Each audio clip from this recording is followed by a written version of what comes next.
Hello guys, কি অবস্থা সবার? এখন পর্যন্ত আইপিএল এর 38টা ম্যাচ চলে গিয়েছে, মানে মোটামুটি আইপিএল এর অর্ধেকের বেশি শেষ হয়ে গেছে।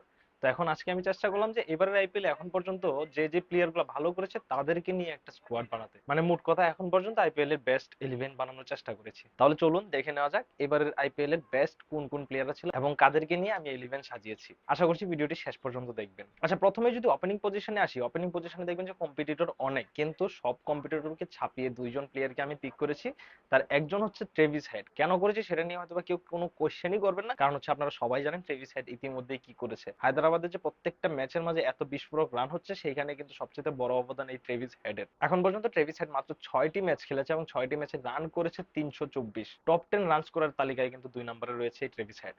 আচ্ছা, ওপেনিং এর যে আরো একজন থাকে তার নামটা যদি নেই, সে হচ্ছে অভিষেক শর্মা। অভিষেক শর্মা আর কেউ না, অভিষেক শর্মাও কিন্তু সানরাইজার হায়দ্রাবাদের পক্ষে ওপেনিং করে, মানে ট্রেভিস হেডের সাথেই কিন্তু দলে ওপেনিং করে। তো তাকে আমি এবারে